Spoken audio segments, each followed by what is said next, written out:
The Whispering Library of Oxford, an academic thriller. Prologue, The Shadow in the Books. When Elara Vance first entered the Bodleian Library on the first day of her research, she felt a shiver run through her body, not from the autumn chill seeping through the ancient stone walls, but from the realization that she stood at the very heart of knowledge, where every book concealed countless secrets. She walked past long rows of shelves pressed tightly together, like ancient guardians protecting the secrets of past centuries. The air was thick with the scent of old paper, leather, and time. Elara couldn't know that one of these secrets was already waiting for her, like a predator ready to change her life forever. She reached out to retrieve a folio from the top shelf, and at that moment, her fingers stumbled upon something unusual. Behind a wooden panel hid a small diary in a worn leather binding that seemed to emit its own light. On the first page gleamed a name embossed in golden letters: Alastair Finch, 1765. Part 1. The Discovery and First Signs of Danger. Oxford University, October 2023.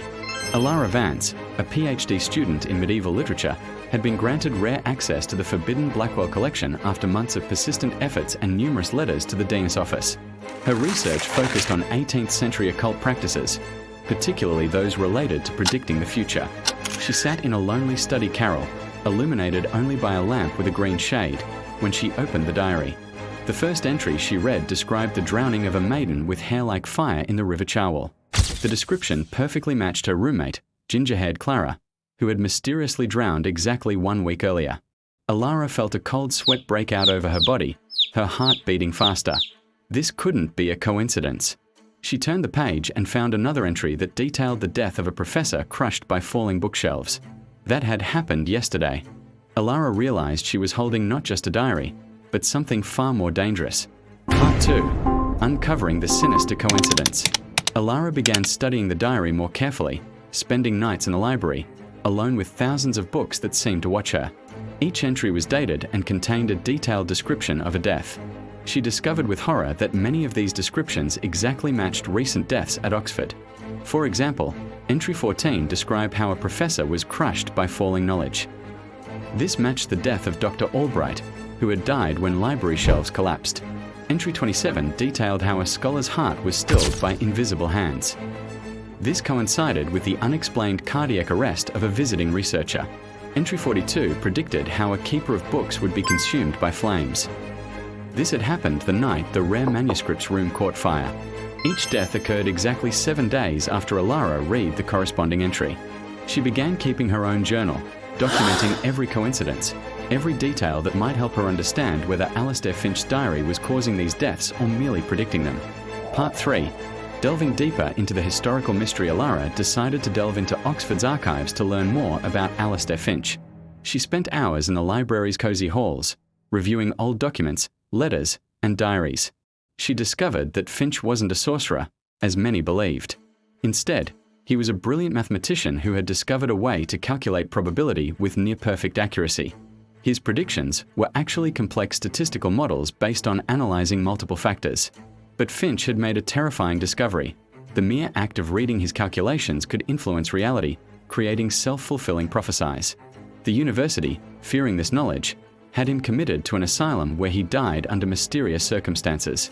The diary contained his final warning: "The observer shapes the observed. To read these words is to make them true." Elara realized that every time she read an entry, she was inadvertently bringing tragedy closer. Part 4. Modern Crisis and the Hunt.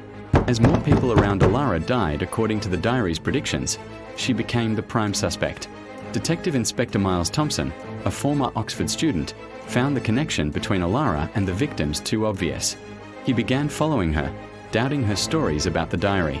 Meanwhile, Elara discovered she wasn't the only one who knew about the diary's power. A secret society within the university, the Custodians of Probability, had been protecting this knowledge for centuries. They believed the diary needed to be destroyed before it caused irreparable damage to reality. The society members began pursuing Elara, trying to take the diary from her. She found herself trapped between the police, who considered her a murderer, and the secret society that wanted her eliminated. Part 5. Race Against Time and the Final Prediction. The climax came during the annual Enkenia ceremony, when hundreds of students and faculty gathered in the university's main hall. The final entry in the diary predicted a catastrophe that would claim the lives of everyone present. Elara had only a few hours to prevent the tragedy. She decided to seek help from Detective Thompson, telling him the whole truth. At first he didn't believe her, but after seeing convincing evidence, he agreed to help. Together they uncovered the Custodians' plan, who had decided that the only way to stop the prediction was to destroy everyone who could be part of it. Elara and Thompson stopped them at the last moment, preventing an explosion that was supposed to happen during the ceremony. Part 6.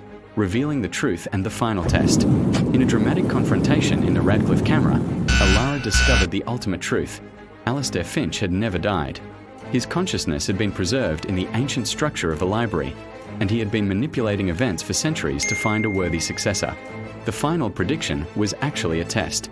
If Elara could solve Finch's original equation and prove that free will could overcome determinism, she could break the cycle. If she failed, the prediction would come true, proving that fate was immutable. Elara spent the night working on the equation, using all her knowledge and intuition. At the last moment, she managed to find a solution that confirmed that the future was NT predetermined but depended on each person's choices. Epilogue: The New Keeper and the Difficult Decision. Elara managed to save hundreds of lives and earned Finch's approval. She became the new guardian of the diary, now understanding that some knowledge was too dangerous to be widely known. The death stopped, but Elara continued to be haunted by the question: had she truly changed destiny, or was her success just another predicted outcome? The story ends with Elara burning the diary while secretly preserving one page, the formula that would allow her to make her own predictions. As the ashes rose upward, she whispered, "Some books should never be read. Some knowledge should remain lost."